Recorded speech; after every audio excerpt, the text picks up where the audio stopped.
Good evening there, everybody. What is happening? Hopefully, you all are having a wonderful day today. So, when it comes down to it, I thought that I would talk about this little video that I personally found very particularly interesting. This is going to be a video by the boxing channel known as DontaesBoxingNation. But the reason why I thought that I would review this video is because this is going to be me talking about pretty much three of the very best fighters on the planet, in my opinion. And of course, all of them being around the lightweight division, one of the most stacked divisions in all the world today in terms of boxing.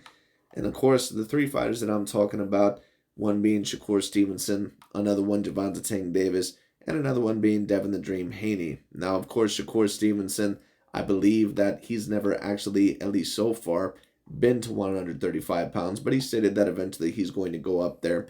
And I believe that more than likely it's going to be very, very soon, unless he tries to completely unify the 130-pound division, which is always possible. You never know. So we'll see what happens with that. I believe that his next fight is going to be over a Japanese fighter that I'm not necessarily familiar with. So I'll have to check that out and see when that fight may possibly happen, but we'll see. And then, of course, Devin Haney, more than likely after his next fight, which could be against Vasily Lomachenko. And if that fight does not come to fruition, he may overall just move up to 140 pounds. But of course, Devin Haney very, very soon says that he plans to move up to 140 pounds at junior welterweight. So it's going to be very, very particularly interesting to see how the three of these guys' careers is going to pan out. But the big question is that if the three of these guys fought each other, or if they were to compete against each other, who is the man that would end out on top? I think that's a very particularly interesting topic. Well, Dante is going to give his personal opinion about who he believes, at least overall, is possibly going to be at the top, or who possibly may win the fights, and I'm going to talk about it as well. So let's get straight into it. Dante's Boxing Nation, what's going on, guys? So that's what Shakur Stevenson said immediately after Gervonta Tank Davis's knockout win over Rolly Romero. Shakur, he was there watching the fight live. In fact, this is where he took that picture with Gervonta Tank Davis. But after Gervonta Tank Davis knocked out Hector Garcia this past weekend, Shakur, he responded with two words. He posted, "Can't wait." Now, Shakur Stevenson, just like Devin Haney, they have always wanted all of the smoke. Now, Devin, he's been wanting Gervonta Tank Davis for years, and Shakur Stevenson, more recently, he's been saying that that's the main fight that he wants, is a fight with Gervonta Tank Davis. Now, let me tell you this. Well, everyone right now wants a fight with Gervonta Tank Davis because he's the main cash cow. Gervonta Tank Davis, when you talk about any fighter within the lower weight classes, and when I say lower weight classes, I'm talking about 135 downwards, he probably is the biggest star down there. Now, some people may say, what about Naoya Inoue, and what about Lomachenko, and what about, some other guys, Teofimo Lopez, but there's no one overall that does the numbers and does the appearance numbers like a Gervonta Tank Davis. So, yes, everyone wants that fight right now. They know overall that if they're able to beat him, that it's going to be a very big step up for their career.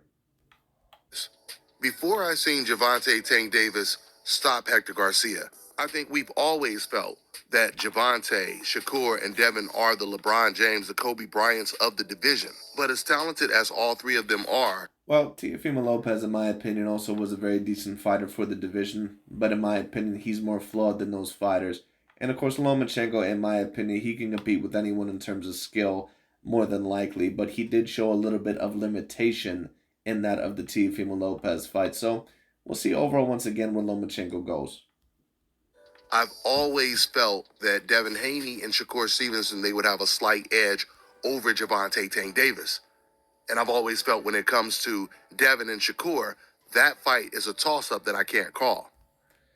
If you're asking me personally, how do I believe that all three of the fights overall would end up? I think that if you're asking me personally, at least with the best versions that I've seen of all fighters, I think that Gervonta Tank Davis is probably the most skilled fighter out of all of them. That's just my personal view. I think that he's the best all-around athlete. I think that he certainly is the best defensively. He keeps his hands up the most amount out of any fighters. And at least in certain fights, especially compared to Devin Haney, he probably gets hit the least. Now, some people overall may say, well, overall, Gervonta Tank Davis, he's been hit a little bit more than usual lately against Mario Barrios, against Rolly Romero, and against Isaac Pitbull Cruz. And that is true, but what I will say is this.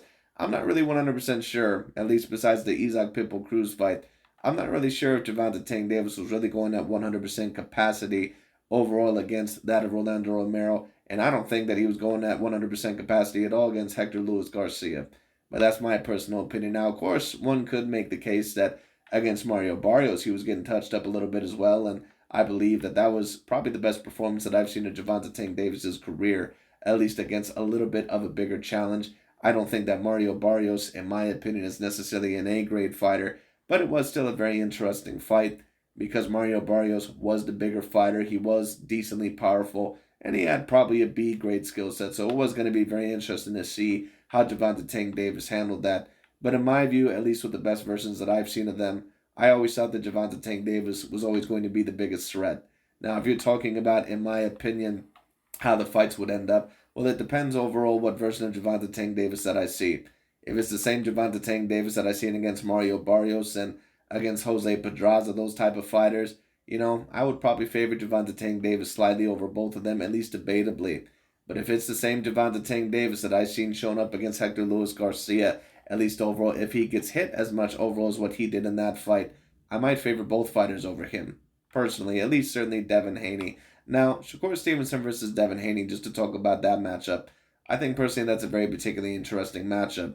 I would have to remember how big personally Shakur Stevenson is, but Devin Haney, of course, looks naturally bigger, and I believe he's also naturally lengthier than that of a Shakur Stevenson. So it would be very particularly interesting to see overall that fight, but personally, if I had to favor one fighter over the other, at least if it happened at the current moment in time, maybe Devin Haney just by a slight degree just because of the size. And on top of that, of course, he still does have around an A-grade skill set.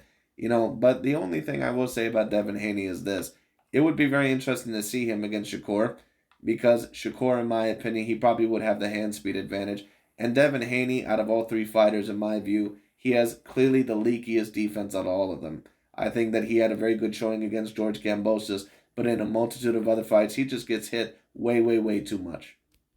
Watching what Gervonta did to Hector Garcia, now I feel that any of those three fights are toss-ups.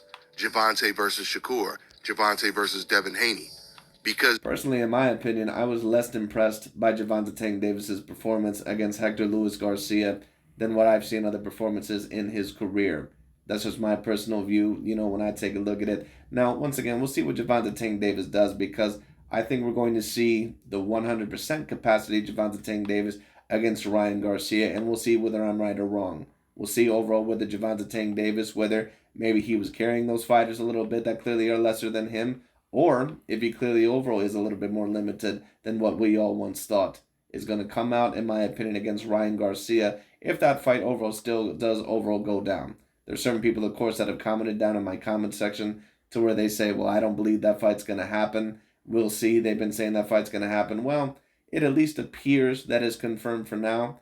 I can understand certain people's concerns, but we'll see overall what ends up happening. Gervonta continues to show that his boxing IQ, his defense in the ring is on the same level as a Devin Haney or a Shakur Stevenson. Gervonta Tank. Well, if it was on the same level as a Devin Haney, he'd actually probably be getting hit way, way, way more. Once again, I've never really been super impressed with Devin Haney's defense. I've seen it against Jojo Diaz. He got hurt multiple times in that fight. Now, once again, I'm not one of these guys that just takes a look at a fight and says, oh man, he got hit by one punch or he had one bad round, so that must be his whole definition as a fighter. No, but when I take a look at Devin Haney in a multitude of fights, he just gets hit way, way, way too much. And the reason why that is because oftentimes he don't really have his hands up. And that's why I say Devin Haney, he's really going to be truly tested when he is either A, finally in the ring with a fighter that is very highly skilled, that can handle his size, like a Gervonta Tank Davis, maybe a Shakur Stevenson, or maybe a Lomachenko, seeing overall if he can handle that. I don't personally believe that he'll be able to handle the size just because of Lomachenko's size, but we'll be able to see, when it comes down to it. And on top of that, with his slight limitations, with people overall that are able to mix it up with him with the size advantage, but we'll see when it comes down to it. But overall, like I said, it's going to be very interesting. Devin Haney is mainly more than likely going to be challenged when he moves up to 140 pounds. And that's going to be very interesting to see if he can win those fights like against Regis Prograis or Josh Taylor. Those are going to be very interesting fights. Davis, he showed an ability to adapt to so many different styles in the ring.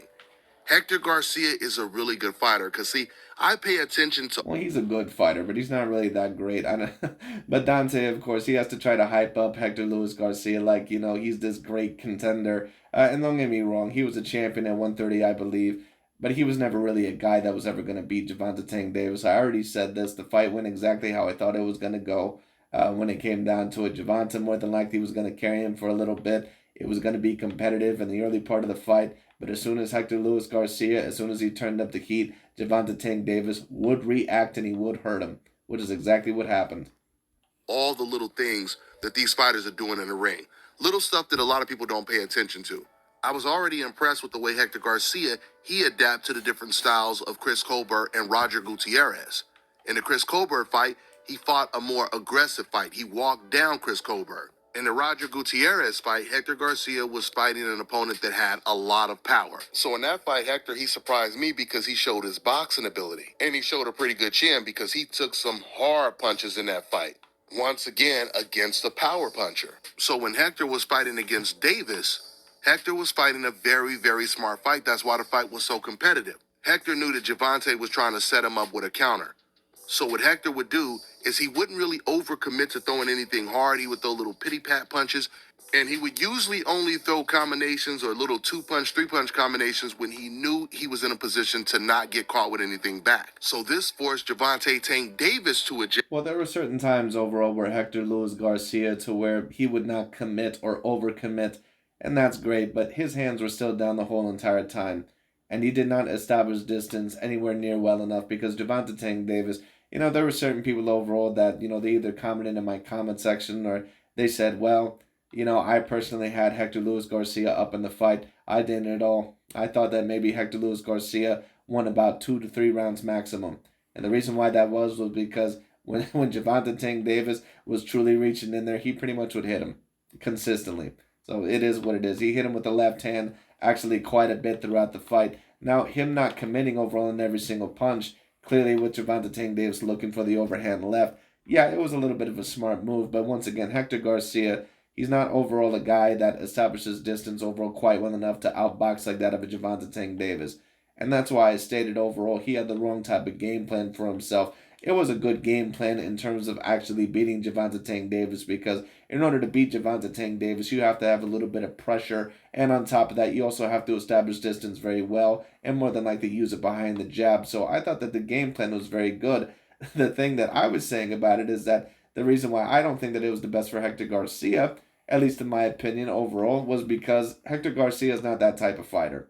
Hector Garcia is not a guy that's going to ever be able to outbox a Gervonta Tank Davis. In my opinion, he would have had more luck trying to pretty much rough him up, try to get on the inside, and then maybe overall use your range a little bit. But he mainly overall was going to have to try to use angles. He mainly overall was going to have to try and really overwhelm Gervonta Tank Davis and then establish distance with the lead hand overall and move off with angles, almost a little bit like a Lomachenko. But Hector Garcia, he's not that type of fighter. And find ways to land punches on a very economical, dangerous fighter. And Gervonta, he did just that. His speed definitely helped as well because he was able to beat Hector Garcia to the punch a lot of times. So I was really impressed with Gervonta Tank Davis' performance over such a good opponent. Because when I'm watching the... Well, he's a good opponent. He's not really a great one. And that's why, once again, Gervonta Tank Davis, he's still not made my top 10 pound for pound list because I need to see you in the ring against the guy that I actually believe is a real challenge. And if that Ryan Garcia guy overall is, going to step in the ring with him, that is a very decent fight. Highlights, I'm just thinking, I keep thinking about how well Hector Garcia did against Chris Colbert and how well Gervonta did against Hector Garcia. I'm going to tell you guys right now, to have that kind of power along with the intelligence in the defense, that is a very dangerous combination in the sport of boxing. I agree, and that's why Gervonta Tank Davis, in my opinion, he's probably the most complete boxer out of all three of them. Talking about, of course, Shakur Stevenson and also that of Devin Haney. Like Shakur Stevenson said, you have to be on alert at all times when you're fighting against Gervonta Tank Davis. But all it takes for Gervonta is just one bomb. He lands one bomb, and that can change the entire complexion of the fight, which is what makes a Gervonta fight versus Devin Haney or Shakur Stevenson a complete 50-50 fight. Hopefully we get these fights soon, I believe Gervonta. I believe, the confidence that he's going to have, or he already has, after beating Hector Garcia and assuming he knocks out Ryan Garcia. I truly believe that Gervonta is going to go after either Devin Haney or Shakur Stevenson, because that is all the fans are talking about. Every time Gervonta does an interview, regardless if it's like some hip-hop podcast or just a straight boxing interview, everyone is talking about him fighting either Shakur or Devin Haney. And that's why I think one of those fights is going to happen after the Ryan. Well, we'll see about that. Hopefully it does, because, to be fair here, overall, Gervonta Tank Davis, he hasn't really always accepted the biggest fights in the past, in his past, so we'll see. I would also like to see a Lomachenko fight, but I just don't see Lomachenko getting bigger fights in 2023 other than the Devin Haney fight, and I don't personally believe that he's going to beat Devin Haney. So we'll see what happens. Garcia fight. With that being said, I'm going to wrap this video up. That's all I got for now, guys. But anyways, that's pretty much about it for today. I just thought that that'd be very particularly interesting. But I thought that Hector Luis Garcia in the fight, I thought that his corner actually had a good game plan. Some people said, well, why would you say they didn't have a good game plan? I thought that it was good. Once again, it's not that I didn't think that it was good, and I think necessarily performed by another fighter. I think that it'd actually be the perfect game plan against Gervonta Tank Davis. Once again, the problem is that Hector Garcia, he's not a guy that, in my opinion, is really an expert boxer in the mid-range or in the distance. He really didn't establish distance well enough, in my opinion, and because his hands are down pretty much almost the whole entire fight, it was never really going to work that way. Because if you try to outbox someone overall within that range, and if you're not very good in terms of fighting the distance, you're pretty much going to get hit with certain punches overall when that fighter finally comes in, or when they're finally comfortable to bite the bullet and overall exchange with you. And that's exactly what happened. But it is what it is. But anyways, that's pretty much about it for today. Thank you so much for watching, and I'll talk to you all later.